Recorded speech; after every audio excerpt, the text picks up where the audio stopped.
ẹ̀yin tèmi ẹ wò ó lórí ọ̀rọ̀ ọba Awujale náà la ṣì wà wàhálà míì tó ti zẹ̀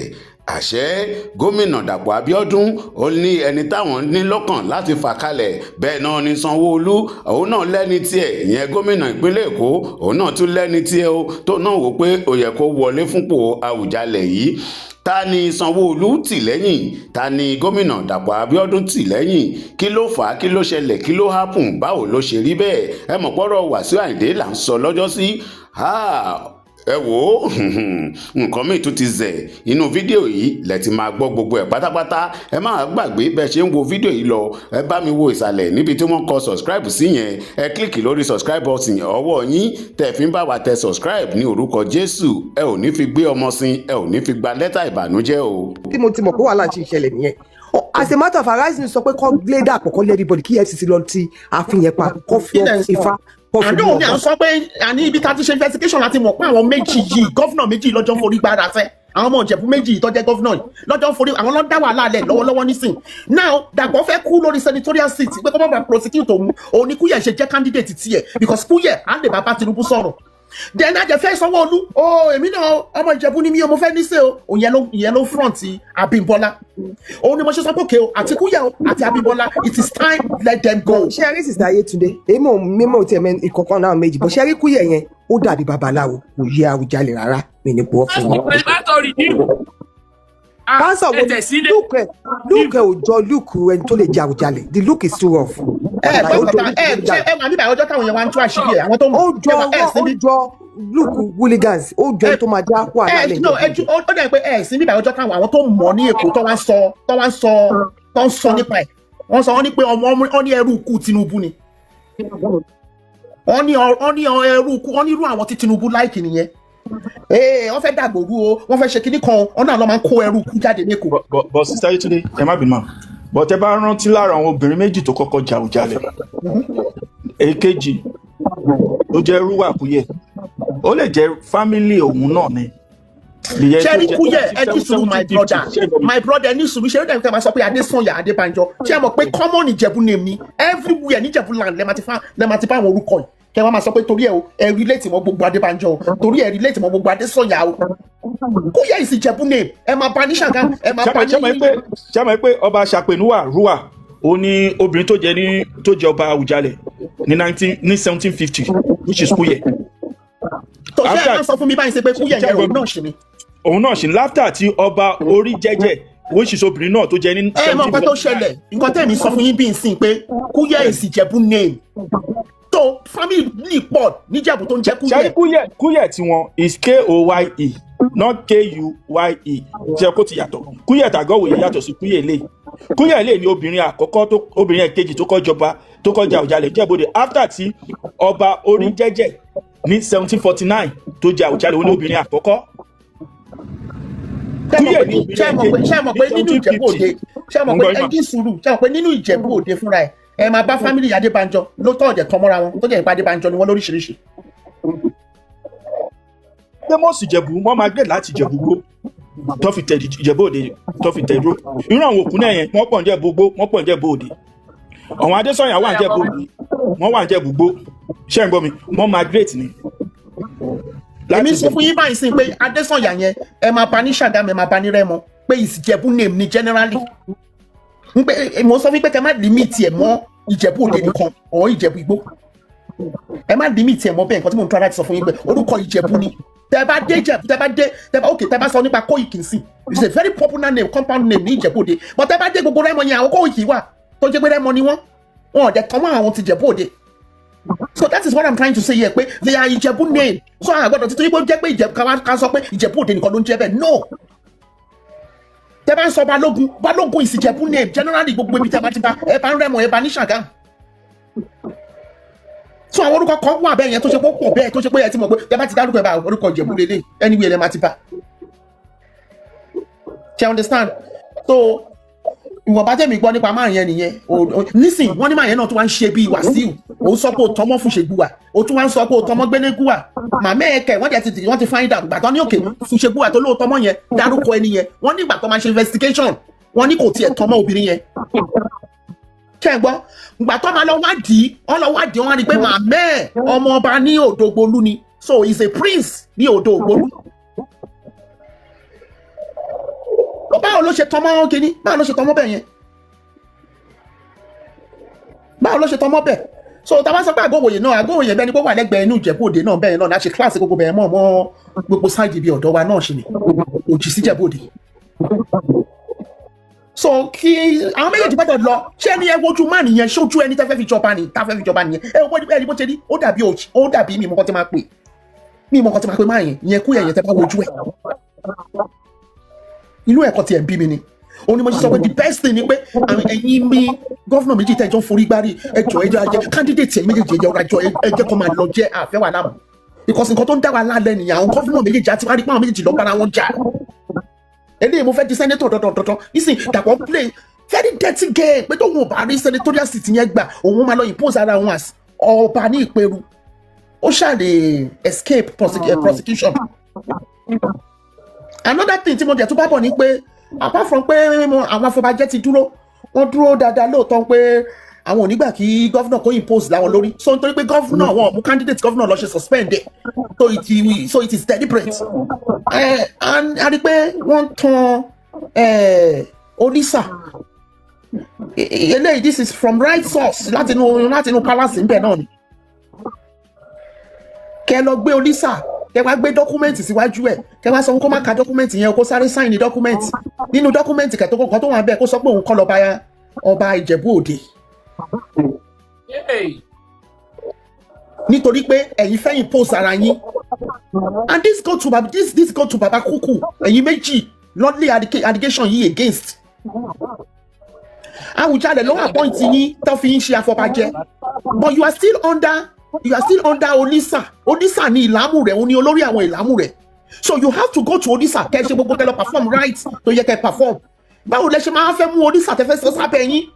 ẹ sọ pé kò ń ṣọba ẹ wá lọ lóríṣiríṣi àwọn èèyàn kọ́ lọ tọ bàbá oníbàbà ẹ wá gbé bàbá ní palace ẹ kan lọ ẹni kó má dágbére fáwọn èèyàn pọ̀ ẹ lẹ́sìnbì kan oríṣiríṣi ẹ gbé jáde kúrò nulẹ̀ ẹ gbé lọ sí yàrá kan ẹ wá gbé ìwé síwájú ẹ 14 pages ẹni kó sign ìgbà táwọn náà ní pé káwọn ọ̀túnba kan tó máa ń wà nítòsí bàbá yẹn sí ara ìgbà tó wá gbé ọkọ̀ sáré àwọn lọ sá lọ síbi bẹ̀ pé níbo ni Olisa wà lọ sáré lọ síbi bẹ̀ lọ débẹ̀ káwọn sáré gba kíní yẹn tó kà gbà tó máa kà àṣé wọ́n kọ síbẹ̀ pé kí bàbá renounce pé òun ò kì í ṣe Olisa òun ò ṣe ọba Ìjẹ̀bú Òde tó bá jẹ́ ti renounce pé òun ṣe olórí ìlàmù rẹ̀ nìyẹn. Why would you do such a thing? Then àwọn DSS tẹ́ ẹ̀ lọ sọ́dọ̀ Olisa ẹ má intimidate bàbá yẹn mọ́ ẹ̀ ń ṣe bẹ́ẹ̀ ni pé lọ́n béèrè question but actually ẹ̀ intimidate bàbá yẹn pé kí ló dé tí ò ṣe gbogbo ṣe báwọn ìtókù ti gbogbo kí ló dé tó ò ṣe gba mọ́tò yẹn ṣì wà bíbẹ̀ náà wọ́n gbé Olisa lé lórí what's all that tó bá ń question èèyàn ó yàtọ̀ sí pé kẹfẹ́ intimidate èèyàn ń pé kó lè support Olisa nìkan ló kù tó ń dúró tó ń hold bracọ́ọ̀sì wọn tó ò tí jẹ́ kó impose olórí burúkú kú yẹ.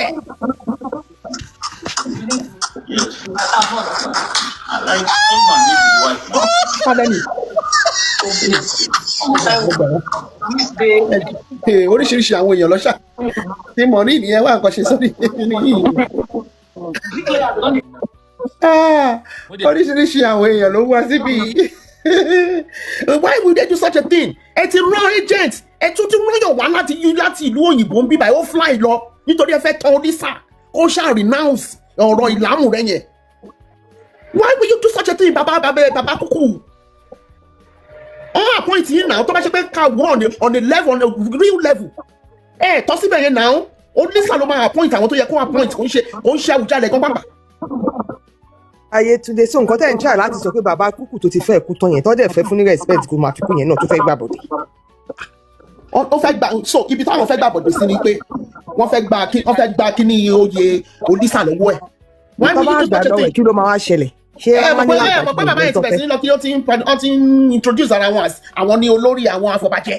and which is not true. Okay. Tẹ́bá bí bàbá yẹn ṣe ń ṣe kiri bẹ́ẹ̀ pé àwọn ní olórí fún afọbajẹ. Ẹ má bínú ó wá appoint secretary fún ara ẹ̀. Why would you do such a thing? Sister Ayétúndé mo tún fẹ́ béèrè nǹkan kan lọ́wọ́ yín o. Eléyìí direct source lélẹ́yìí o. Ẹ má bínú direct source lélẹ́yìí o. Mo tún fẹ́ béèrè nǹkan kan lọ́wọ́ yín ẹ jọ̀ọ́. àwọn olórí fìṣẹ́gun wa yẹn gan kí làwọn yẹn fẹ́ ṣe torí right wọn ló fẹ́ gbà lọ́wọ́ wọn. no àwọn náà gbà bàbá Owóyẹmí ti bọ́ síta ń ṣe ó ti lọ ṣe interview ní Arise News ó jẹ́ ti wọ́n nu gọ́fìmẹ̀ntì ó ní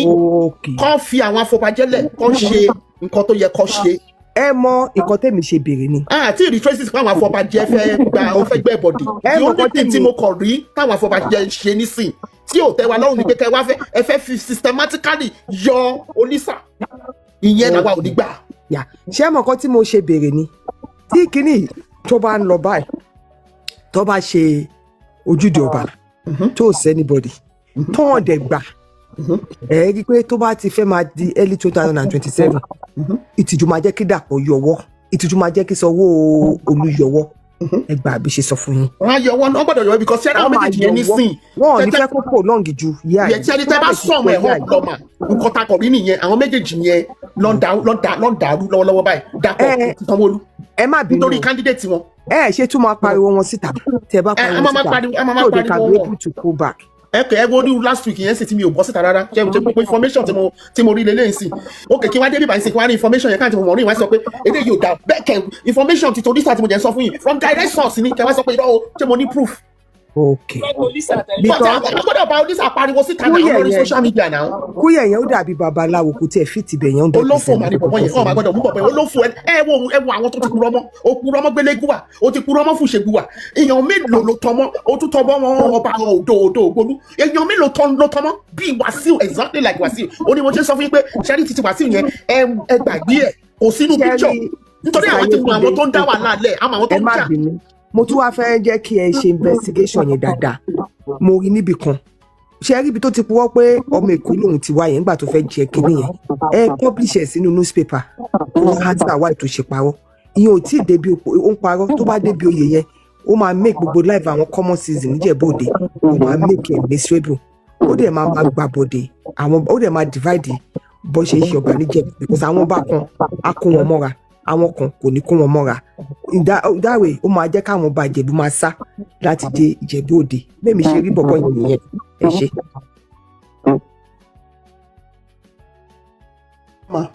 a máa continue láti máa pariwo lórí social media ni a lè rí ẹ fi Olisa lẹ̀ o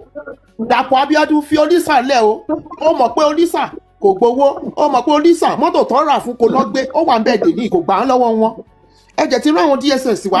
wọ́n á béèrè lọ́wọ́ bàbá Olisa kí ló dé tí ò fi gbowó ó dẹ̀ ti fún yín ní reason ṣùgbọ́n kò sí pé kẹ́tù máa padà wálé mẹ́wàá excuse me kí DSS ní wá láti Àbújá kí DSS tún wá láti Abẹ́òkúta I mean I don't understand what's going on lè béèrè question yìí wá ní intimidation ń ṣe bẹ́ẹ̀ ni pé ń béèrè question ẹ̀ tún wá ń ṣe bí intimidation kàn déédéé ń wá sí palace ṣàìkàn ń wá pàpàpàpà ìtọ́jú àyè gbà yín ni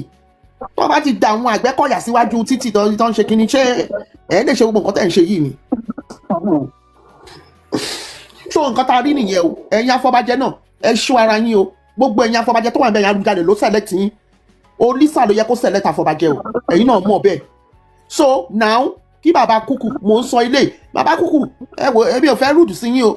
ẹ lọ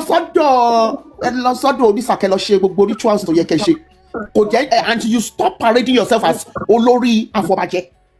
You have no right to appoint any secretary. Ní right. Ó ní Olisa gangan, ó ní ọ̀gá gbogbo yín bẹ̀yẹ, ó ní olórí ìlàmú rẹ̀, àwọn ìlàmú rẹ̀ jẹ́ ní afọbajẹ. Báwo lẹ ṣe máa tún èèyàn? Ẹ tún gbéyàn wá láti ìlú òyìnbó. Kẹ́ni yẹn wá ẹni yẹn jẹ́ fly wá ẹran tíkẹ́ẹ̀tì fún kẹ́ni yẹn lọ bá bàbá yẹn ní palace kẹ́ni yẹn lè tọ́ bàbá yẹn yẹn tún gbé bàbá lọ síbi tó yẹ kẹ́ gbé bàbá lọ ẹ tún gbé àwọn ẹbí ẹ̀ dìde kọ́ wá tán ẹ ṣáà lọ ní ọ̀nà oríṣiríṣi kí ló ń ṣe yín náà lórí ọ̀rọ̀ pé afọbajẹ pé iná máa di olórí afọbajẹ bàbá Kúyẹ̀ ẹ stop ẹ now it's nonsense. Kí ló dé tẹ́ ẹ fẹ́ gbà fún ọ̀gá yín? Kí ló dé tẹ́ ẹ fẹ́ gbà fún ọ̀gá yín? On a good level ní traditional wise kò ẹ̀ ń ṣe afọbajẹ wọ́n appoint you are appointed. Olisa gbé titi ẹ̀ wá látọ̀run ni wọ́n ṣe wà nínú kan Olisa gbé titi ẹ̀ Olisa ló lórí àwọn ìlàmú rẹ̀ ẹ̀yin wá fẹ́ jagbà lọ́wọ́ ẹ̀ ẹ wo ẹ má dán wo ẹ má jẹ́ káwọn ọmọ Ìjẹ̀bú Òde bínú sí yín o ilé yín tó wà lẹ́gbẹ̀ẹ́ GDS yẹn àmọ́ o kẹ́yà ṣọ́ ara yín o bàbá Kúyẹ̀ o ẹ má jà wojú ẹ̀kọ́ ara respect yín àjẹfẹ́ máa respect yín lọ ẹ jọ̀ọ́ ẹ má ṣe kọjá ẹ̀yin àti secretary yín tẹ̀lé ọmúra yín yẹn kẹ́yà tètè hands down à ń ṣọ́ yín kẹ́lẹ́ mọ̀ pé à ń ṣọ́ yín o ẹ máa wò pé báwo ni information ṣe dọ́wọ́ wa ó dọ́wọ́ wa ní o contact palace straight ni gbogbo ẹ̀ lámọ̀ o ẹ ṣọ́ra yín o màá tún jẹ́ tẹ́lẹ̀ omi sọ̀rọ̀.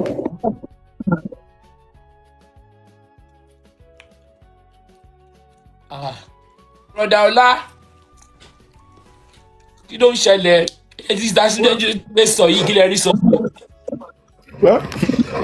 problem jẹ ọ̀tẹ̀ náà ni ọ̀tẹ̀ fífúrẹ́ tiwa náà ni jẹ ọ̀tẹ̀ náà ni so ẹ̀ lè fẹ́ yẹ kù ọ̀tẹ̀ mi kọ́ rí bẹ́ẹ̀ ni pé àwọn wèrè àárín wọn tọ́ọ̀bà tí ìyọ wọn ẹ gbàgbé ìjọba yẹn jẹ bọ̀ tẹ́lẹ̀ láyé àtijọ́ àwọn èèyàn máa ń sá fọ̀ bá nínú ẹjẹ́ àsùtọ̀rọ̀ kí ló fà sí yẹ́pọ̀ èèyàn ya gbogbo nǹkan fẹ́ jọba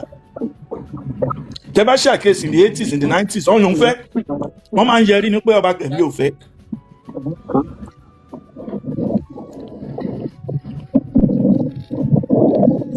kí ló fà á tí gbogbo èèyàn tí gẹ́tù nǹkan tí mo sọ in the late 90s early 80s late 80s ọ̀yàn máa ń sápọ̀ wọn fẹ́ jọba but these days àti wèrè àtàsímí ló fẹ́ jọba kí ló fà á. ibi olódàbí ọ̀rọ̀ àwọn tó fẹ́ di pastors ètò ìpè tẹ́lẹ̀ àwọn èèyàn máa ń sá fún profession ìbọn ń sìn gbogbo èèyàn kórìísí owó wà ń bẹ̀ ọba náà wọ́n ń kórìísí owó wà ń bẹ̀. láti rí ọba yẹn àti political tó ọ̀nà míì náà fún wọn láti máa rí gbogbo kọ́ máa jáde wọn yẹn lọ náà ṣe ni because wọ́n máa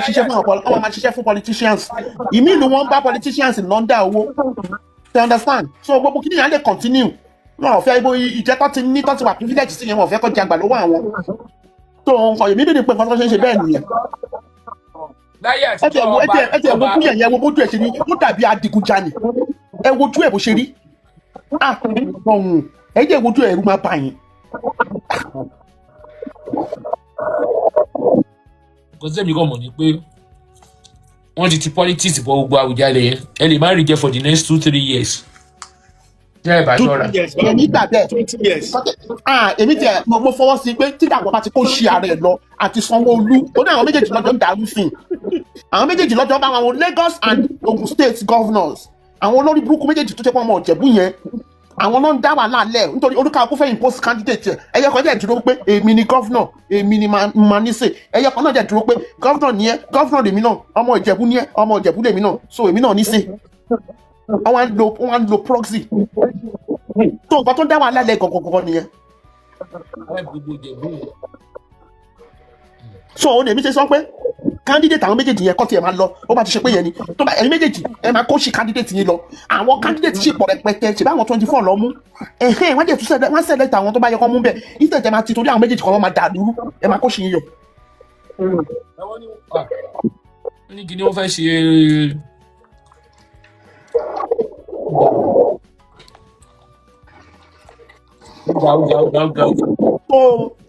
mi ò ní pépà yẹn sí lọ́wọ́ mi bíbáyìí náà Rẹ̀mí ìyàwó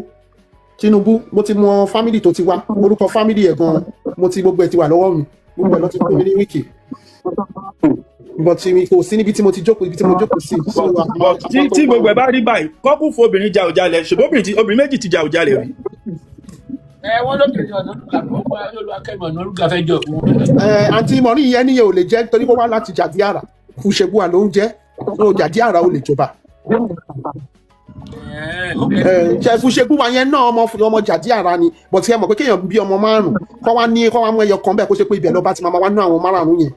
ṣé yẹn sìn so Fúṣẹ́bùà yẹn fún ẹ̀ náà Jàdíàrà ni bọ̀tí ẹ lè pè ní Jàdíàrà mọ́ Fúṣẹ́bùà tó wá ń tẹ̀ mọ́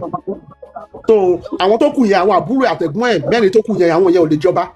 ìran títí ẹnìkan ló ń jọba tó nǹkan tó ṣẹlẹ̀ nìyẹn tó àwọn obìnrin tó jáde yẹn ń sìn Jàdíàrà ni wọ́n lè jọba. wàhálà Ìjẹ̀bú gan ti pọ̀jù lórí ọ̀rọ̀ báyìí wàhálà wọn ti pọ̀jù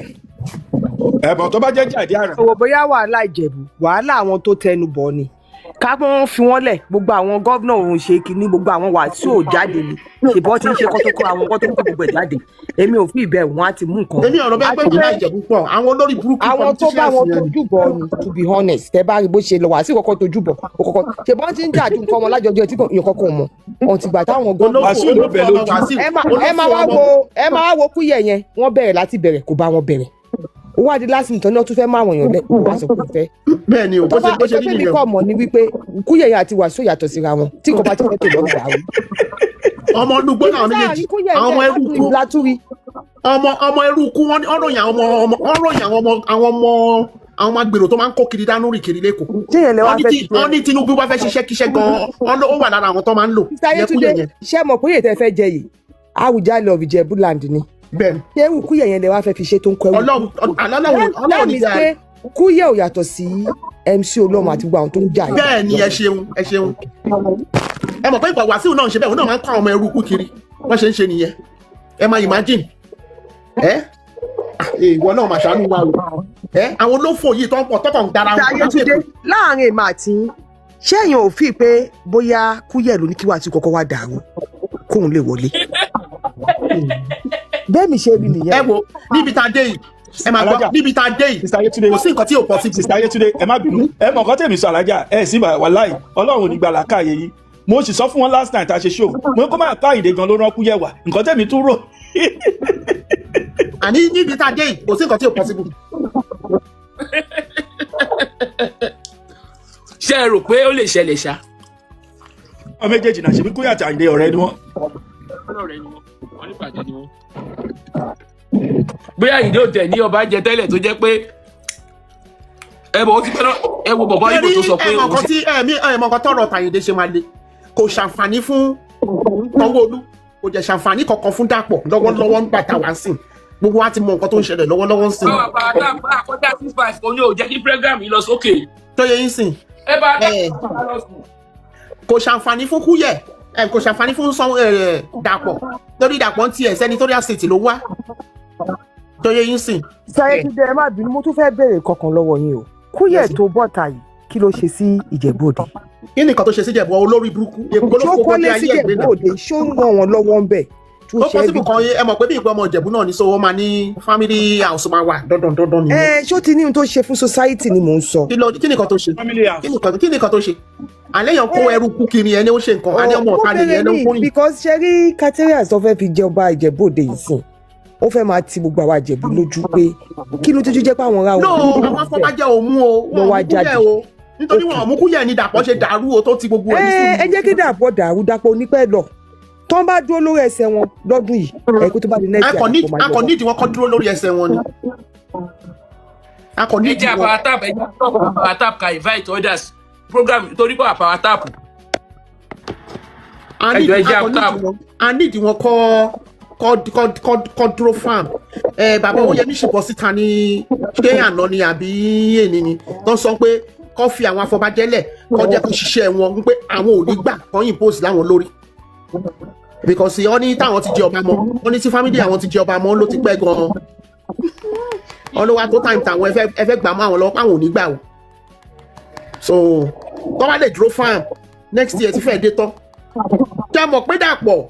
nǹkan tẹ̀mí tún gbọ́ lẹ́nu àwọn ọmọ Ìpẹ́rù gangan nísìn wọ́n ní Dàpọ̀ náà fẹ́ impose ààrẹ àṣà ọba nípẹ̀rù wọ́n ní wọ́n kí fún wọ́n nígbà tó lọ bá àwọn ẹbí ẹ̀ sọ̀rọ̀ jẹ́ mọ̀ pé ọmọ ọba lòun náà wọ́n nígbà tó lọ bá wọn sọ̀rọ̀ ní iṣẹ́ mọ̀ ọjọ́ wọlé ọjọ́ lọ sọ̀rọ̀ ọmọ ìyá ọmọ bàbá wọ́n ní wọ́n jẹ́ sọ fún pé no wọ́n ní so síìtì bẹ̀yẹn sí empty wọ́n ní so Dàpọ̀ ń play game burúkú lọ́wọ́lọ́wọ́ pẹ̀lú wa nípa àgbọ̀dọ̀ gbà nígbà tó bá ti rí pé a kí fún òun tán tí kò rí senatorial seat yẹn wọ́n ní ó máa padà wá sí Ìpẹ́rù ló máa ti wá jọba finally tó ṣe pé wọ́n nílé prosecute them. Sista Yetunde ẹ má bínú ṣé kì í ṣe senatorial seat tí Dàpọ̀ ń jà fún náà kọ́ tún òun náà kọ́ la Amosun tún jà fún yìí sí. no títí ibi tí Gbẹ́ngà Daniels wà Amosun ti central lọ́hùn lòun wà central Abẹ́òkúta ibi eléyìí tí Gbẹ́ngà Daniels ń jà fún. ok ṣé ok Gbẹ́ngà Daniels náà ń jà fún. tí Gbẹ́ngà Daniels ló wà ń bẹ̀ tẹ́lẹ̀ òun tún fẹ́ lọ fún re-election ní Dàpọ̀ bá ló ń ranjú mọ́ tó ń sọ pé irọ́ òun máa lé fún. ṣé rí Dàpọ̀ ònójú tì ní ìjọ tó ń pín tìjú kò sí lé ní. kò sí jẹ́ wọ́n náà ti sọ fún títí pé kó jẹ́ kí Gbẹ́ngà lo 2 4 years. kò sẹ́ni tó ṣàdúrà fún níjẹ̀bù kò nójú tì ní ṣe bóun ló tún ṣe ń bá Adétóun jà tí yẹn kí orí ìkẹ̀ṣẹ́ kó ya sáko lọ́dẹ ó yà tá Adétóun lẹ̀ kó má di bùtù bẹ́ẹ̀. àná lọ pé àwọn bloggers ó fún wọn lówó ní kó máa kúrọ́ pé Adétóun ti sá kúrò ńlù òun ti ń fi Interpol lé Adétóun kẹ́ ọ̀jẹ̀ fìlú lẹ̀ Adétóun tó sì lọ sí pati Amusu ní Abẹ́òkúta ń bíbà mo jẹ lọ purọ́ mọ́ ọmọ lọ́mọ olóò ti sá lọ olóò máa lé Interpol ìtẹ́jọ́ bá ṣe ń lé ìta bí wọ́n ṣe ń fi Interpol léyàn nìyẹn. ṣé mo problem ti Dàpọ̀ ní ni ẹni tó bá ti jẹ́ olè ònójútì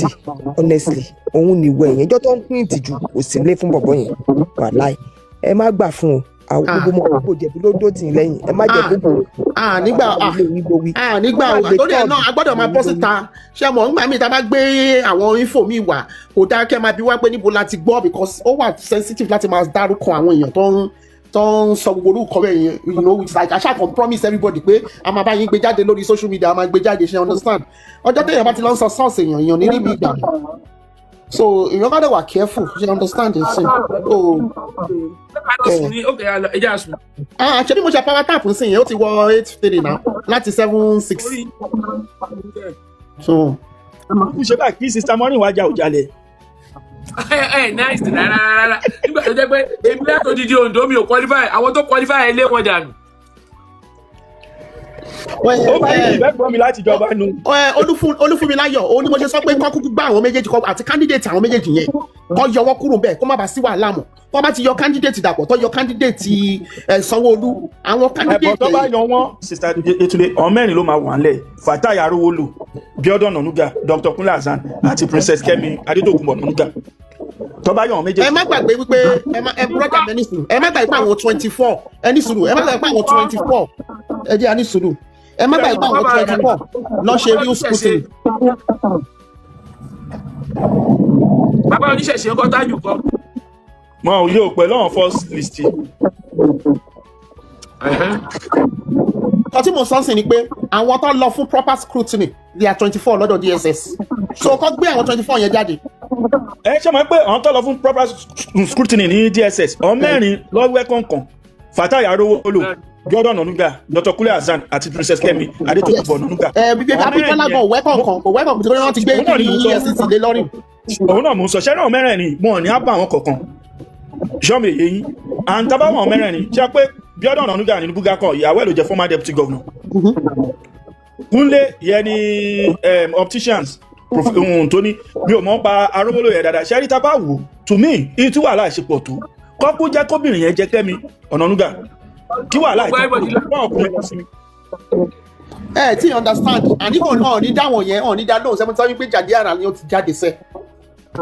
ẹ mo mọ ṣé Jàdí Àrà òjọba rí ni ṣe bóun lóbìnrin ẹ̀ kejì tó kọ́ ẹ bọ́tí wọ́n ti change ìgbà táwọn British dé ìgbà tó máa fa document lé wọn lọ́wọ́ Fúṣègùwà lọ́fà òun lẹ ṣe ń gbọ́ Fúṣègùwà lé nìṣẹ́ kó tó ti pa àwọn British máa ń ṣe gbogbo kinní yẹn ni àwọn Jàdí Àrà gbogbo wọn papọ̀ ló ń jẹ́ Jàdí Àrà. ẹ bá wò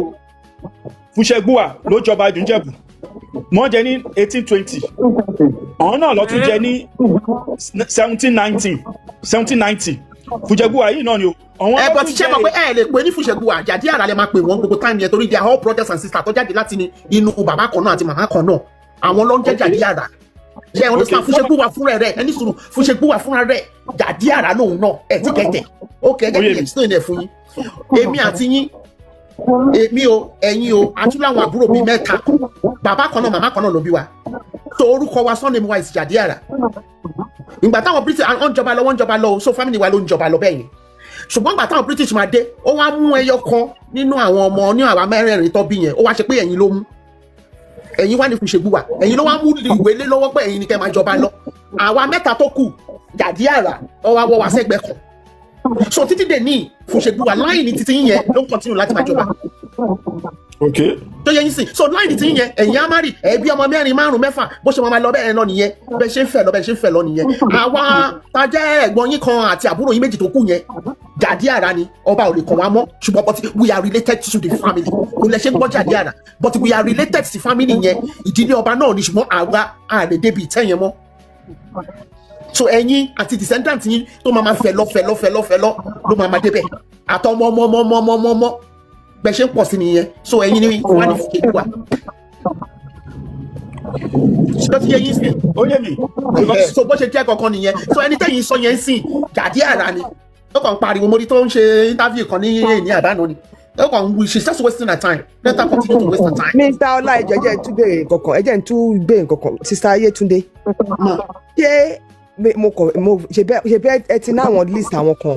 tẹ fẹ́ screen ẹ̀yin ò ṣe jẹ́ kí ṣé mọ̀ pé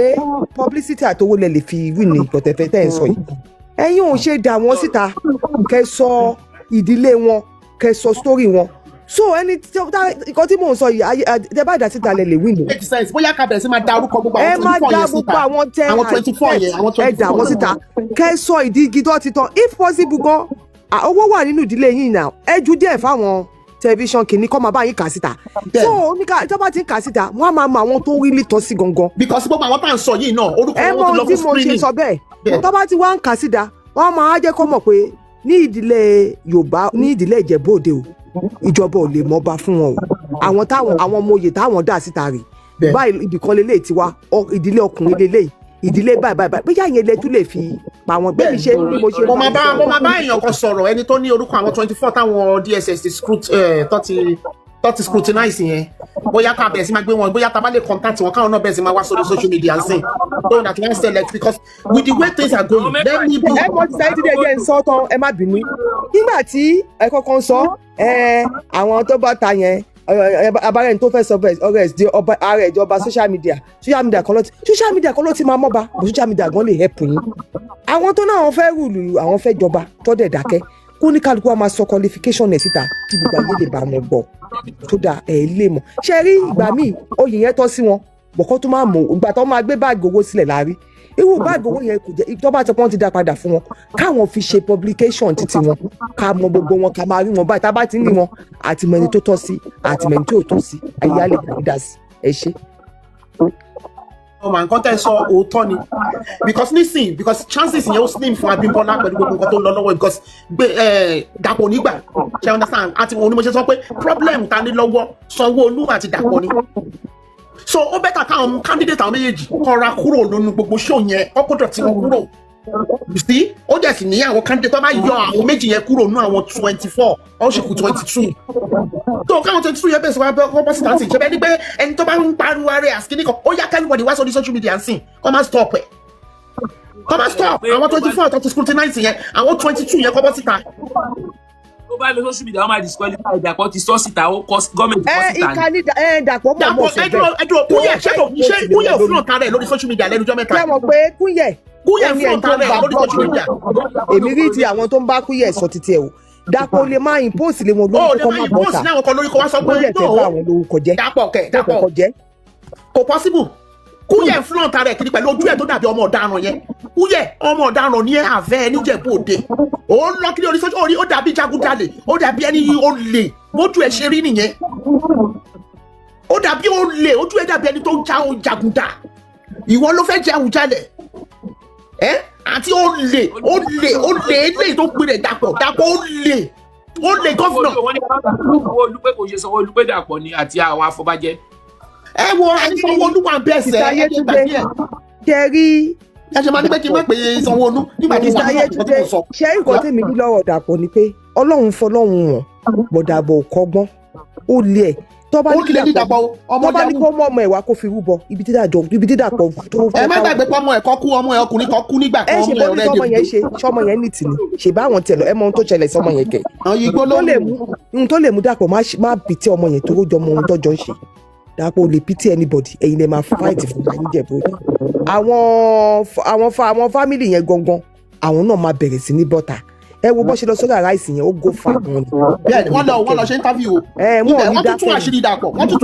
pé àwọn ti ṣe nǹkan tó yẹ káwọn ṣe àti ẹbí. irú yẹn o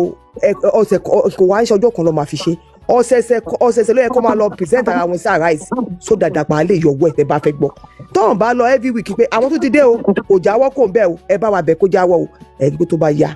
àtòun àti gọ́vnà Lagos State wọn kó àwọn wọlé pẹ̀lú candidate wọn mẹ́ni tó rí lè fit ibẹ̀yẹ síbẹ̀yẹ kankan ẹ ṣe. ó bẹ́tà kí gbogbo wọn flaunt ara wọn ẹ máa disqualify gbogbo wọn Kúyẹ̀ flaunt ara ẹ̀ lọ́wọ́lọ́wọ́ sí lórí social media ojoojúmọ́ ni wọ́n lórí social media. but Sister Ayétúndé ẹ jẹ́ mention few lára ó kan 49-95 yẹn àkọ́kọ́ number 1 was Prince Adétúnjí Adélékè Prince Bello Ayọ̀dèjì Olúwakẹ́mi Ọ̀nànúgà, Babátúndé Alẹ́ṣinlọ́yẹ́, Ayọ̀dèjì Ọ̀ṣibógun. ẹ máa gbọ́ brother mi eléyìí tí GSS ti screw tó ti àwọn tán scrutinize yẹn ló wà lára manage a ní láti máa gbókọ gbogbo wọn jáde because gbogbo wọn yẹn it's more of like pé they are disqualifying wọn. wọ́n ti narrow search wọn down to 24. ó tẹ̀ nìkan nínú àwọn tẹ̀ náà tó ti screen yẹn bọ̀bọ̀ náà rí lẹ́gẹ́lẹ́gẹ́ báyìí ó máa fi tó yìí yẹn o. mi ò mọ Abímbọ́lá ni ó tí ọ̀rọ̀ kan ṣàbíbọ́lá tó sọ pé kábíbọ́lá sanwó fún gbogbo èèyàn. ṣe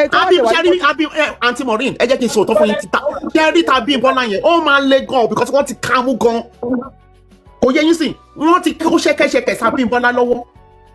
gbogbo mọ́tò tó pín kiri ó gbọ́ ẹ̀ Olisa nìkan ni ò gba mọ́tò lọ́wọ́ ẹ̀ tó ọ̀dà lóhùn wọn ò lọ gbé wọn kàn fún mọ́tò Olisa wà ibi tó pààkì ẹ̀ sí so ó máa le wọ́n ti fi DSS dé ó máa le gan fún Abímbọ́lá díẹ̀ ó máa le fáwọn onímọ̀ ṣe sọ pé àti Kúyẹ̀ o àti Abímbọ́lá ẹ máa lọ jẹ́jẹ́ ẹ má wàá dàjẹ́ bú òde rú just go kò jù bẹ́ẹ̀ lọ. ṣe wọn pé nínú 95 yẹn 24 ló lọ sọ́dọ̀. bẹ́ẹ̀ ni àwọn 24 nìkan àwọn tó kù yẹn kò sí kò tó kàn. ẹni sùúrù mà àwọn 33 ló lọ but kò sí èyí tí DSS ti declare pé òun ti pẹ́ náà 33 tó lọ out of 95. ṣé kan tí mo sọ yé yín DSS ò tí wá síta wá ti tẹ bá fẹ́ kí n mention gbogbo orúkọ 33 tó lọ DSS I will mention the name now. ẹ bó ti ṣe mọ̀ pé nígbà tó ṣe scrutiny wọn tán orúkọ tó máa forward sí wọn tó forward sáwọn ẹbí òun nìyẹn pé ok àwọn ilé yìí. ibi tí problem wà ẹ jẹ́ ìsọ̀kan fún yín mà everybody mọ̀ nǹkan tó ń ṣẹlẹ̀ fancy Sister Maureen mọ̀ ọ́n mú nítorí pé ó ní nǹkan dì mi ò ní sọ ṣẹ́rí nǹkan tó ń ṣẹlẹ̀ ní pé DSS are just being careful ọ̀hún náà wọ́n ń lo discretion wọn láti má bà nǹkan jẹ́ now ṣe pé irú nǹkan tó máa ń ṣẹlẹ̀ Ìjẹ̀bú ni pé Ìjẹ̀bú mọ̀ ń kọ́kọ́ lo Ifá ìdílé ló máa mú ọbalẹ̀ tí ọba bá ti wá pọ̀ jù lọ máa wo Ifá pé ta ni òṣùwọ̀n ẹ̀ pọ̀ jù nínú wọn. wọ́n fi Ifá bẹ̀rẹ̀. now nínú àwọn 33 tó lọ sí DSS láti 95 kẹ́wé pé ẹlẹ́wọ̀n gan pọ̀ gan Jẹ̀bú yẹ fún rẹ̀ ẹ̀yin 95 33 gan lẹ́gbójú láyà láti sọ pé yes ọwọ́ yìí mọ́ nínú àwọn 35 ó ṣọ̀ pé àwọn tó máa clean gan mọ́ ọwọ́ 10 Ayinde gan ọlọ́pọ̀ ó pẹ̀lú àwọn 95 tó kò lọ DSS Wasiu ò lọ. ẹ mọ gbogbo nǹkan tó ti wà nínú rẹ́kọ̀dì tòun náà. so Mr. Ọlá Kúyẹ̀ fúnra ẹ̀ náà lọ sọ́dọ̀ DSS gbogbo yẹn náà la máa sọ. ìyẹn ni mo fẹ́ sọ pé ẹ̀yin sọ DSS ṣé Dàpọ̀ Abíọ́dún wò pé àwọn ti screen àwọn kan kó tó ní Kúyẹ̀ ló máa jẹ́ ṣé rí ibi tí situation dé yìí sí kò ń ṣe pé DSS mọ́ àwọn afọbajẹ àtàwọn tó jẹ́ pé ojúlówó ọmọ ìdílé ọba ló ti wá tó ń fẹ́ kí torí ṣẹ́yìn tó bá ṣẹlẹ̀ yìí family tó oyè kan yìí ó máa stay ní wọn for life tó bá ṣe jọba wọn àwọn tó pera wọn lọ́mọ ọkọ náà káwọn náà jáde then àwọn olórí ẹbí wọn kọ́ bẹ̀rẹ̀ sí ní sponsor wọn kọ́ máa lọ sí gbogbo àwọn China TV yẹn every week kọ́ lọ máa pariwo tó bá ń lọ tó ń pariwo èmi sọ fún yín pé wọ́n á rìn yọjú sọ́wọ́ wọn ẹ gbà bẹ́ẹ̀. ẹ ṣeun sísá mi ṣe rí ibi tí issue yìí ń lọ ṣe ń gbọ́ mi ṣe rí láàárín àwọn 33 tó lọ tó dé ṣe ń gbọ́ mi láàárín ara wọn mọ́mọ́ tí ọwọ́ ẹ̀ mọ́mọ́. ṣe 33 yẹn ti di 24 sẹ́ẹ̀. ṣe mọ̀ pé lára wọn withdraw kì í ṣe pé anything ìní ó kọ̀ decide pé. no àní 24 àwọn day tó kù fún DSS yẹn ni mo sọ 24 ló kù. no Sister Yetunde people are just saying that wọ́n pé 24 ní DSS gbẹ̀gẹ̀ ṣe pé 33 ló lọ nínú 33 àgbẹ̀ pé some of them withdraw willingly kì í ṣe gbogbo èèyàn ló máa láyè wàhálà yìí ẹja àsòtọ́rùn gbogbo èèyàn kan ló máa ráyè wàhálà yìí ẹlòmíì wàhálà ràn lọ́rùn àwọn èèyàn ló máa fẹ́ dúró ṣé náà 24 ká ní 24 ló kù ó máa difficult fún anybody because náà 24 tó kù kò sí ètò tí ò ń ṣe millionaire nu wọn tí ò dẹ̀ ṣe billionaire láti wá sọ pé wọ́n fẹ́ lo veto power ọ bàbá sọ pé ọ gọ́vnà sọ pé òun mo fi tẹnu wọn pé the way tí kinní ṣe ń lọ kéèsì ẹ kó má lọ dàbí tìjẹ̀bú gbótọ́ níjọba for the next 30-40 years níjẹ̀bú òde because ẹjẹ àwọ kinní láti bí báyìí. tẹwàá rí ó bẹ́tà kọ́ máa jọba ju kọ́fẹ́. ó bẹ́tà kọ́ máa jọba ju kọ́fẹ́ lórí burúkú síbẹ̀ lọ. Sister Yetunde ẹjẹ àwọ láti bí báyìí àkọ́kọ́ kẹ́ máa wọ̀n orúkọ yìí Princess Adétúnjí Adélékè Bello Ayọ̀dèjì Olúwakẹ́mi Ọ̀nànúgà ẹ má gbọ́ mi Sister Maureen Olúwakẹ́mi Ọ̀nànúgà the only female ó nìkan ní only female Prince Babátúndé Alẹ́ṣinlọ́yẹ́ Ayọ̀dèjì Ọ̀ṣibógun Olúwatósìn Ọ̀ṣùnsànyà Bímbọ́ Abímbọ́lá Ọ̀nàbànjọ Adékúnlé Adétì Adéríbigbé Mọ̀rúfù Adékọ̀yà Ọ̀nàkọ̀yà Ọ̀dẹ́díà Táíwò Gbádébọ̀ Ali Adébámbọ̀ onífáǹsì Sister Maureen Ògúnnáwọ̀ Adébọ̀wálé Emmanuel Àbáyọ̀mí Kádírì Hasan Adékúnlé Olúbọ́lá Adétọ́lá Adéwùmí Ọlábọ̀dé Ọ̀nànúgà tó mẹ́ta Ayọ̀ Olúgbénga Adémọ̀rin Kúyẹ̀ oní nọ́mbà 19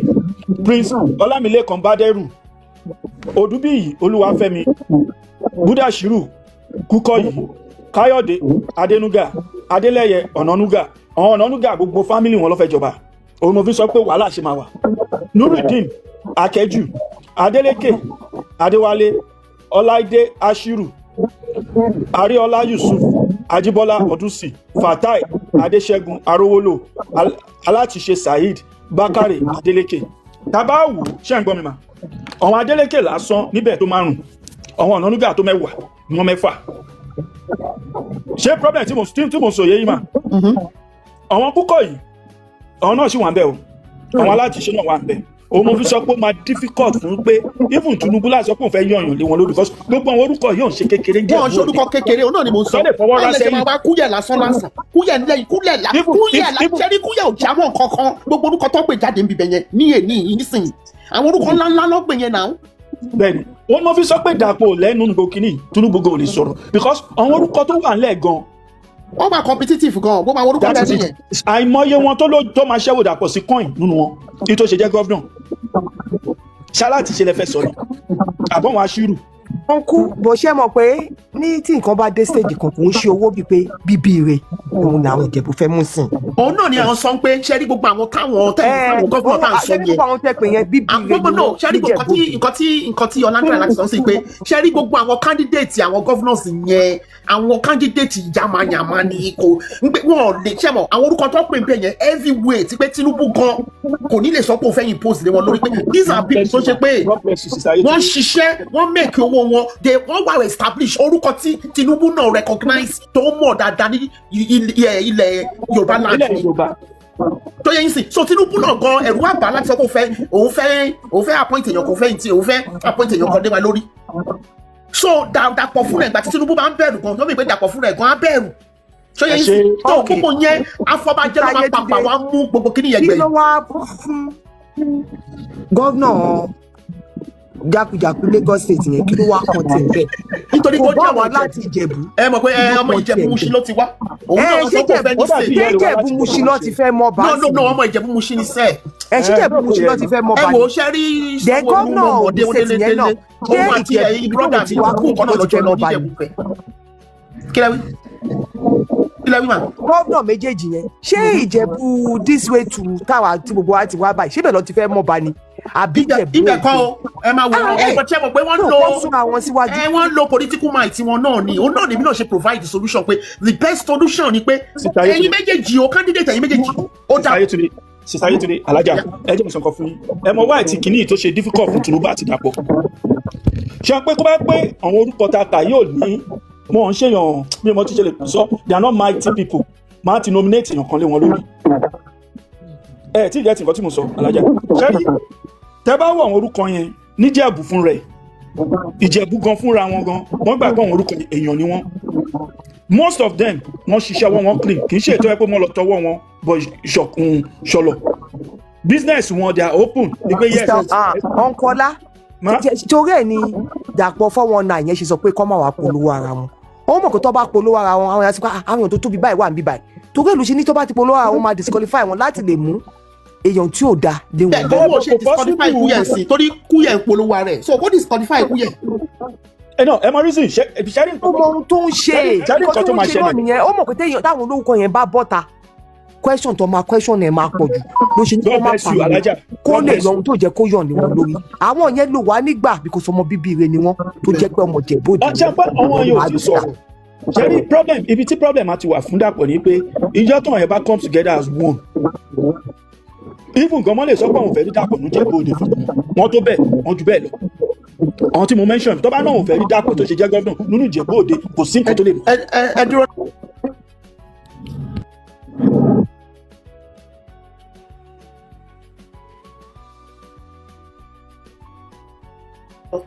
ọ̀dọ̀ àti mọ̀rí yẹn kò gan ẹ máa sọ̀rọ̀ yín lọ lọ́dọ̀ ọlá.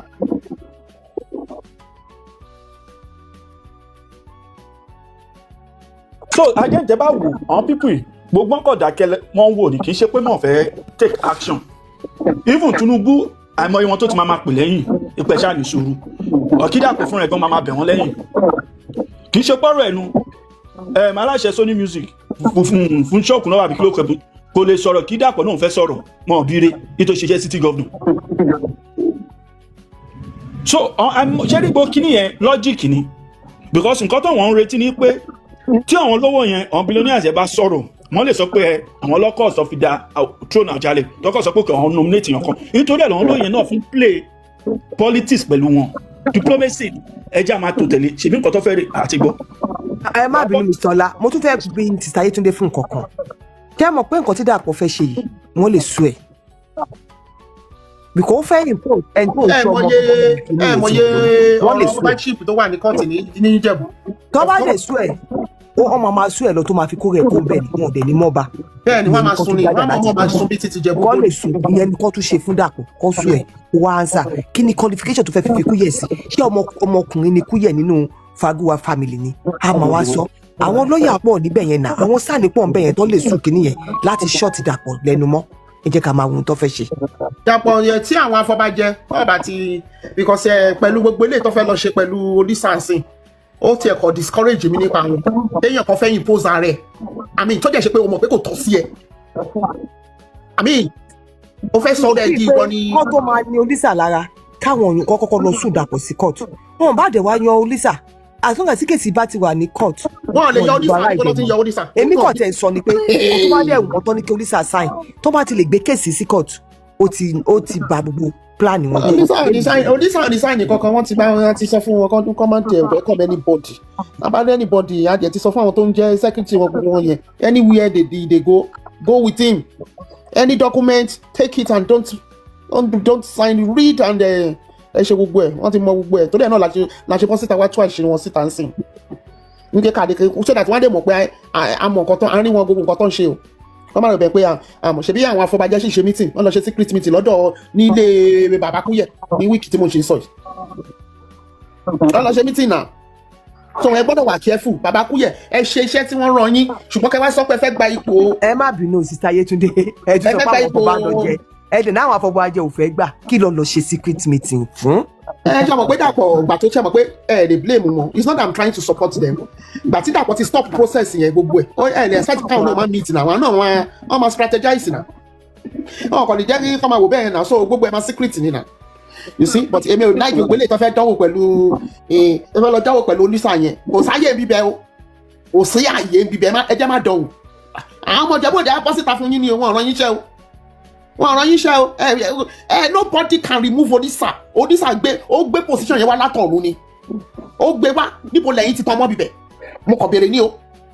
níbo lẹ́yìn ti tọmọ́ bíbẹ̀ tẹ́fí sọ pé Olísà ò ṣe ọba Ìjẹ̀bú-Òde mọ́ nítorí pé ẹ fẹ́ dọ́gbọ́n yọ kúrò níra rẹ̀ ẹ̀yin lẹ fẹ́ wá máa head lámù rẹ̀ wípé òun ló resign fún rẹ̀ pé òun ò ṣe ọba Ìjẹ̀bú-Òde níbo ẹ̀yin gan abẹ́ Olísà lẹ wà nítorí Olísà ni olórí àwọn ìlámù rẹ̀ abẹ́ Olísà wọ́n appoint ẹ̀yin ni Olísà gbé títí ẹ̀ wá látọ̀run ni ọ̀gá yín ni Olísà jẹ́ so ẹ ṣọ́ra yín gan o ẹ má rò bẹ́ẹ̀ pé àlè wojú ẹ wo ayé ẹni tó bá kọjá ìyá rẹ̀ à ń wojú ẹ o as much as I should respect everybody tó ẹ má kọjá ìyá ara yẹn má gbogbo nǹkan tẹ́ ẹ dánwò yẹn tẹ́ ẹ ń pè tẹ́ tún náà ń pè àwọn èèyàn kọ́ńkọ́ máa tọ́ ẹni ẹlẹ́ni tẹ́ ẹ ní dandan kọ́ sáyìn tẹ́ ẹ ń gbé dọ́kúmẹ́ntì orí burúkú kiri pé ọ̀tọ̀wọ́bọ̀wé bàbá yẹn gan fúnra ẹ smart ṣé ni bàbá yẹn tì wọ́n kò sáyìn ẹ má dánwò ọ̀làṣẹ́ ẹ má jẹ́ ìtàbá tún máa bọ́ síta àtúntà tún gbọ́ mẹ́mẹ́mọ́ a máa padà wá tú àṣírí yín síta bí yín ni o direct from the source eléyìí o ṣe second person third person party o ló wá ń gbé fún wa o. ẹ̀yin jà fún títí yín ẹ fẹ́ sọra yín di olórí lọ́sàn-án òru kan ẹ fẹ́ sọra yín di olórí ìlàmù rẹ̀ ẹ fẹ́ di ọba Ìjẹ̀bú-Òde níbo lẹ ti tán mọ́bẹ̀ yẹn báwo ló ṣe tọ́ sí yín níbo lẹ ti tán mọ́bẹ̀. àwọn ẹ ti gbàgbé pé Awujale tó lọ yìí ló appoint yín gan tẹ́fi dikini tẹ́fi tán fi sí position yẹn kò ń ṣe pé bóyá òkè pé ó tọ́ sí yín gangan ẹ̀yin náà mọ̀ bẹ́ẹ̀ náà. tẹ́ bá ti jọba tó jẹ́ kó jọba kó tutù gbogbo nǹkan tí Àwùjalẹ̀ bàjẹ́ ẹ jẹ́ kí Àwùjalẹ̀ bá nǹkan jẹ́ gan bàbá Adétọ́nà kọjá nítorí bá rí torí bá pọ́n wọlé ni ṣé mo mistake tá a ṣe mà àwọn Ìjẹ̀bú àkí rúdù sáwọn ọba wa nítorí aláwọn ọba tó ṣe pé ìṣe mọ́ respect ara wọn so àwọn náà wọ́n respect wọn bẹ́ẹ̀ yà ń gbé wọn lọ láì mọ̀ pé àṣé Àwùjalẹ̀ yóò ti bá nǹkan jẹ́ gan lábẹ́lẹ̀ wọ́n ti bá nǹkan jẹ́ gan lábẹ́lẹ̀ bàbá tún wá kú tó ẹ̀yìn kan tún wá sọ pé ká má sọ̀rọ̀ níbo ni wọ́n ní ti sọ̀rọ̀ àbá wá tún gbogbo àṣírí yìí síta ni na wetin ẹni tí a ní ò ní sọ̀rọ̀. Sister Yetunde ṣe pé òun nìkan ni àkọ́kọ́ Àwùjalẹ̀ tó kú tí ò wàjà ní Jẹ̀búland. Nonsense báwo la ṣe ní tún àṣírí síta nonsense èmi wá sọ o. ṣé mo bẹ́ẹ̀ ṣá. ìgbà tó ti sí ní right way so kí lẹ expect. wàjà òun ni first ọba nílẹ̀ ní Jẹ̀búland tí kò wàjà tó kú ni tí kò dẹ̀ ṣẹlẹ̀. ní tá a bá fi lè gbọ́ mẹ́mẹ́mẹ́ tẹ ló ń ṣe pé mẹ́mẹ́mẹ́mẹ́ lọ́dọ̀ onísà tá a bá gbọ́ mẹ́mẹ́mẹ́mẹ́ àwọn bọ́ìsì ti dúró tán wàláì gallant ni a máa dà wọ́n sí palace yẹn ni o a máa dà wọ́n sí onísà palace wọ́n ti rẹ́dì tán tá a bá fi lè gbọ́ mẹ́mẹ́ olùkàkú ṣeṣẹ́ bọ́ ṣe yàn yín yẹn bí Àwùjalẹ̀ ṣe yàn yín yẹn ṣe wọ́n pé kò sẹ́ni tó bá yín jà fún tẹ́ mọ̀ pé onísà níra láti yọ yín kúrò bẹ́ẹ̀ ó tún replace yín because òun gangan lórí ìlànà rẹ̀ but bàbá yẹn ò yọ yín ó fi yín sílẹ̀ ẹ̀yin wá ń gang up ẹ fẹ́ yọ ẹ tún lọ appoint special secretary fara yín ọjọ́ òní ibo níbẹ̀rẹ̀ ti bẹ̀rẹ̀ what can fa ṣẹ́yìn lọ lórí ìlànà rẹ̀ ni ẹ ṣáà group ṣáà wá bẹ́ ṣe máa yọ bàbá yẹn ṣá ẹ jẹ́ ká ṣọ́ra o ẹ jẹ́ ká máa ṣọ́ bá ṣe gbogbo nǹkan o òun la ṣe wá pariwo jáde lórí social media o òun la ṣe wá pariwo yín jáde lórí social media kẹ́ni mọ̀ pé a mọ̀ gbogbo nǹkan tó ń ṣẹlẹ̀ níbi yẹn tẹ́ lọ ń lọ sáàfin yẹn tẹ́ fẹ́ tan bàbá yẹn gbogbo ẹ̀ ló ń bọ́ sí wa lọ́wọ́ o ẹ ṣọ́ra gan o.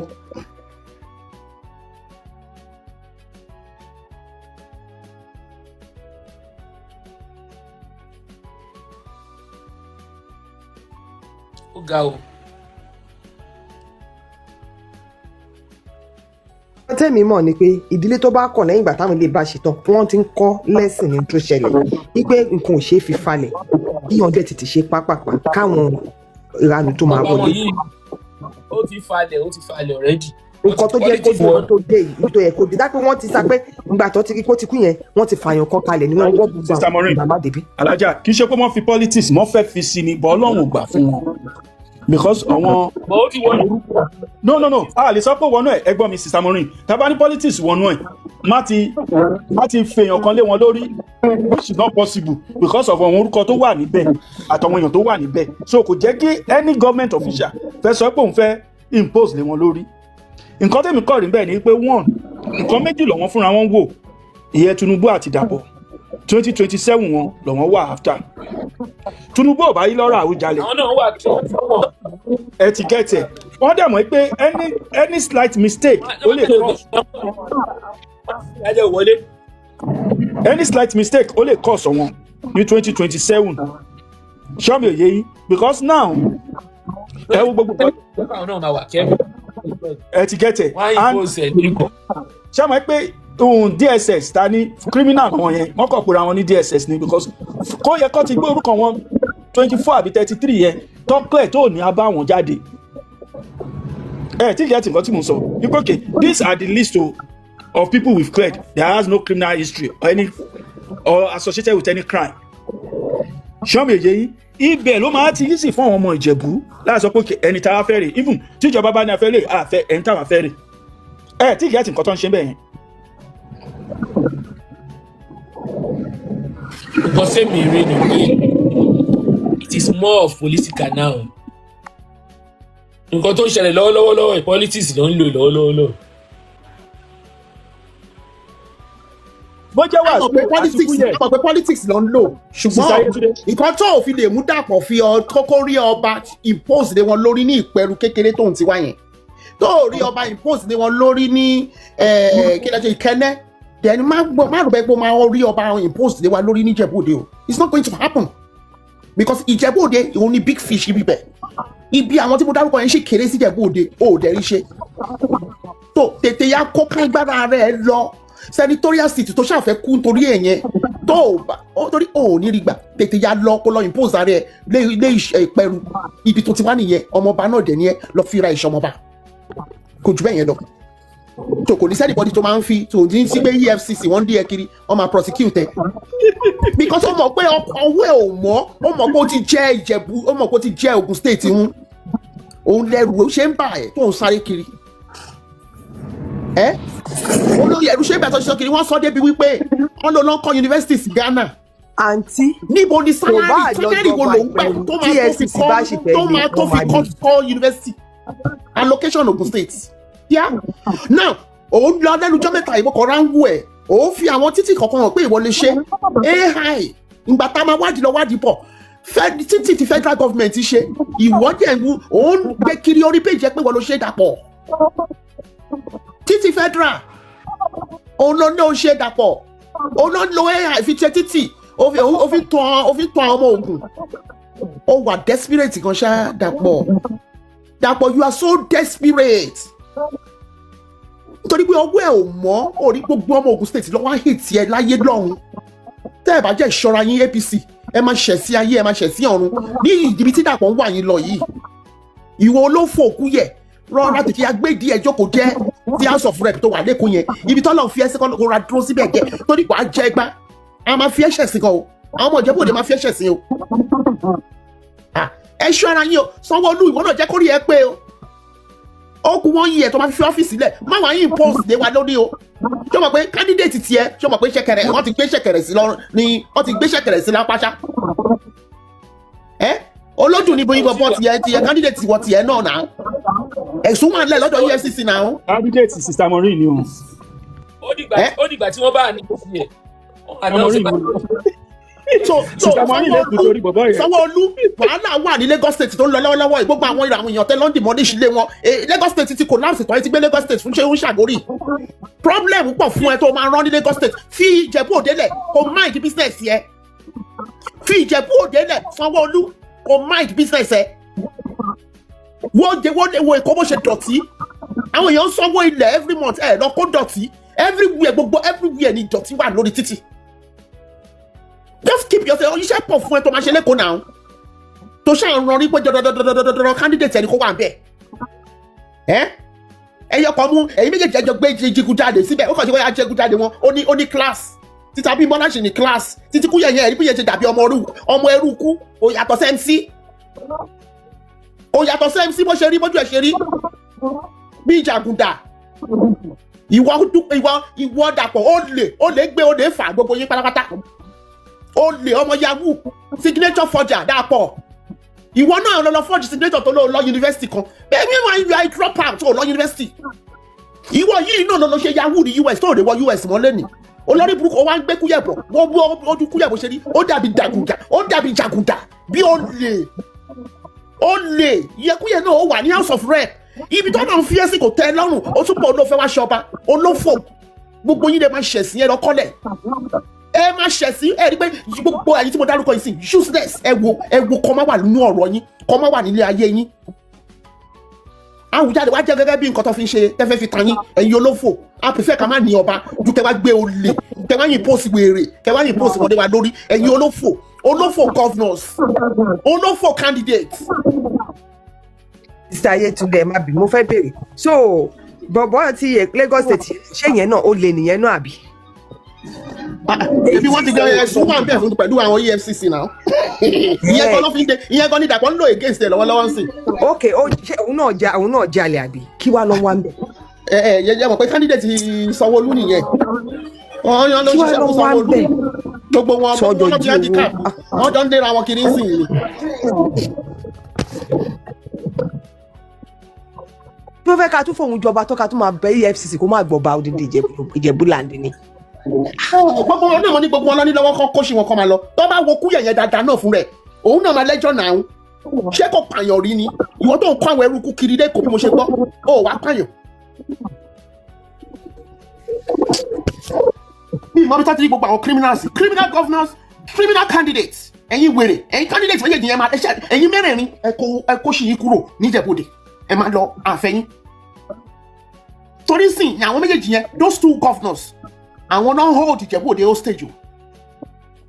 if not my candidate he won't be your candidate ó ní ọ̀rọ̀ tó ń sọ fúnra wọn o if not my candidate he won't be your candidate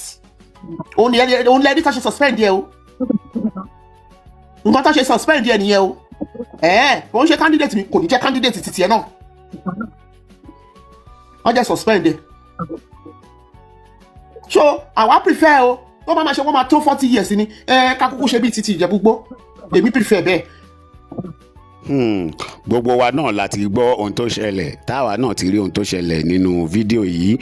bó bá ṣe rí lọ́dọ̀ tiwa ẹ jẹ́ káwa náà ṣe kí ni ká fi sí comment section